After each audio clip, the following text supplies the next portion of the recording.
দর্শক, উজানের পাহাড়ি ঢল আর লাগাতার বৃষ্টিতে সিলেটের বিভিন্ন নদ নদীর পানি বেড়েছে। নদ নদীর পানি বৃদ্ধি সর্বশেষ অবস্থা জানাতে সিলেট শহর থেকে সাকিব আহমেদ মিঠু আর গোয়াইনঘাট থেকে হুসাইন আহমেদ সুজাদ দুজনই জানাচ্ছেন আমাদের সাথে।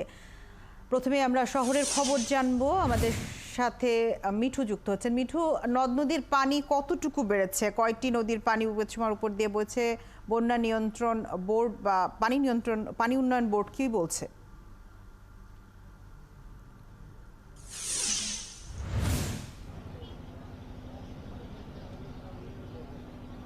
দেখুন, গতকালকে বিকাল 4টার সংবাদে যখন আমরা এই বন্যার পরিস্থিতি জানাচ্ছিলাম দর্শকদের, তখন পানি উন্নয়ন বোর্ডের যে নির্বাহী প্রকৌশলী তিনি জানাচ্ছিলেন যে যেহেতু সুরমার স্রোত আছে, খুব দ্রুতই হয়তো পানি নেমে যাবে তিনি আশা করছিলেন। কিন্তু সন্ধ্যার পরে কিন্তু সিলেটের যে কয়টি নদী আছে, সুরমা নদী, কুশিয়ারা, সারি নদী এবং পিয়াই নদীর অনেকটা জায়গায় কিন্তু হুট করে বিপদসীমার উপরে পানি বেড়ে যায়।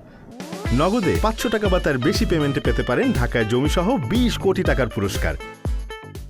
যার কারণে গোয়াইনঘাট, কোম্পানিগঞ্জ, জৈন্তাপুর এবং কানাইঘাট এইসব এলাকার বেশ কিছু জায়গা এখন বন্যায় কবলিত। হঠাৎ করে গতকাল রাতে কিন্তু মানুষ অনেক চিৎকার করে আসলে নানানভাবে সামাজিক মাধ্যমে বলছিলেন যে তাদেরকে উদ্ধার করার জন্য। পরে আমি উপজেলা প্রশাসনের সাথে কথা বলি জৈন্তাপুরে, তারা কিন্তু রাতেই উদ্ধার কার্যক্রম চালান। এই মুহূর্তে আপনারা জানেন যে সিলেটের কয়েকটি নদী যেমন সুরমা, কুশিয়ারা, সারি নদী, এই নদীর 3-4টি পয়েন্ট 100 সেন্টিমিটারের উপরেও কিন্তু বিপদসীমার উপরে পানির প্রবাহ হচ্ছে। আপনি দেখতে পাচ্ছেন আমি এখন সুরমা নদীতে আছি, যেটি সিলেট নগরীর পয়েন্ট। সিলেট নগরীর যে সুরমা নদীর সীমানা দেখতে পাচ্ছেন, যে এই যে ঘরবাড়িগুলো দেখতে পাচ্ছেন তাদের বাড়ির উঠানে কিন্তু এখন পানি উঠে গেছে। সুরমা নদীর সিলেট পয়েন্টের হচ্ছে আপনার বিপদসীমা হচ্ছে 10.80 সেন্টিমিটার, এখন আছে 10.56 সেন্টিমিটার। আপনি বুঝতেই পারছেন যে কতটুকু বিপদসীমার কাছাকাছি চলে এসেছে। যদি এই যে ভারতের উজানে যে বৃষ্টি হচ্ছে, অনবরত বৃষ্টি হচ্ছে, সেই বৃষ্টির কারণেই কিন্তু যে পাহাড়ি ঢল নেমেছে সিলেটে, তার ফলেই কিন্তু এই বন্যা সৃষ্টি হয়েছে। আপনি আছেন আমাদের সাথে মিঠু, আমরা সুজাদের সাথে কথা বলতে চাই। সুজাদ রয়েছেন গোয়াইনঘাটে, এবং গোয়াইনঘাটে বিস্তীর্ণ এলাকা প্লাবিত হওয়ার মানুষ কি সংখ্যক মানুষ পানিবন্দী হয়েছেন এবং উদ্ধার কাজে প্রশাসন কি পদক্ষেপ নিয়েছেন সেই বিষয়ে দেখছিলাম কিছুক্ষণ আগে। আপনি দেখাচ্ছিলেন বিজিবি নেমেছে অলরেডি মাঠে। কিরকম মানুষ আটকে আছে আসলে?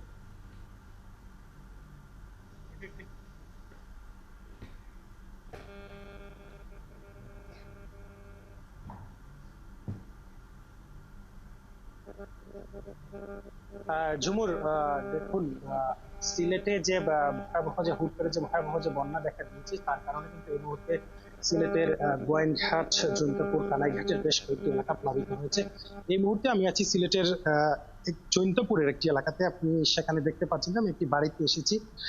গতকাল রাতেই কিন্তু এই বাড়িটি কি পরিমাণ লন্ডভন্ড হয়েছে এই বন্যার কারণে সেটা আপনি ভেতরের দিকে তাকালেই আপনি দেখতে পাচ্ছেন যে তাদের ঘরে যে খাটটি ছিল সেটি কিন্তু একেবারেই ভেঙে গেছে। পাশাপাশি আমরা দেখেছি যে পাশের হাওরে বিভিন্ন খানে মানুষের ঘরের খাট, টেবিল এগুলো কিন্তু ভেসে যাচ্ছে। মানুষজন একটা আতঙ্কের মধ্যে আছেন। আর আপনি যেটা জানতে চেয়েছেন আসলে উদ্ধার অভিযান কেমন চলছে, এই মুহূর্তে আমরা যেটা দেখেছি যে একমাত্র বিজিবি ব্যতীত আর কোনো সরকারি বাহিনী বা প্রতিষ্ঠানকে আমরা উদ্ধার অভিযান করতে দেখিনি। পাশাপাশি আমরা যেটা দেখেছি যে এলাকার যারা ভলেন্টিয়ার রয়েছেন তারাও কিন্তু বিভিন্ন নৌকা নিয়ে মানুষদেরকে বাড়ি বাড়ি থেকে আনছেন। আমরা একটু এই বাড়ির ওনার সাথে একটু কথা বলার চেষ্টা করবো। আচ্ছা, এই পানির ঢোল কখন আসছিল একটু বলবেন তো?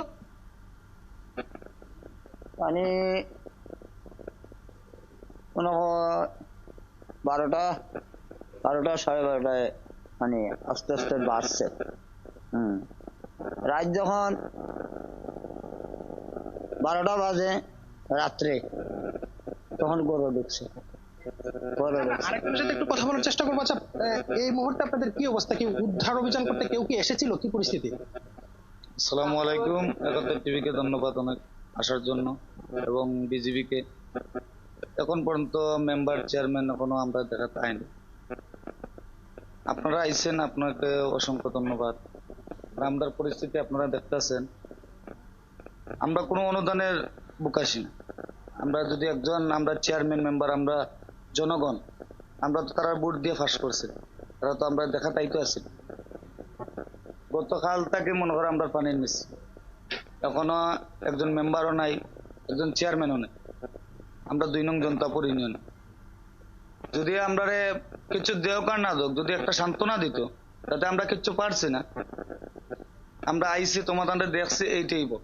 কি পরিমাণ ক্ষয়ক্ষতি হয়েছে আপনাদের? আমরা তো ধান পান আছে, ধান পান অনেক নষ্ট হয়েছে, ঠিক আছে। এরপরে কালকে আমার যে ফ্লাইটটা মিস হয়েছে, কালকে 29 তারিখ ছিল, কালকে আমার ফ্লাইটটা মিস হয়েছে। খালি এই যে পরিস্থিতির কারণে আমি যাইতে পারি না, কারণ আমার ফ্যামিলি তো কিভাবে আমি যাই। আপনি শুনছিলেন যে কি পরিমাণ মানুষ শুনছিলাম ভয়াবহ বিপদের মানুষের ক্ষয়ক্ষতির খবর দেখছিলাম, এখানে উদ্ধার অভিযান চলছে।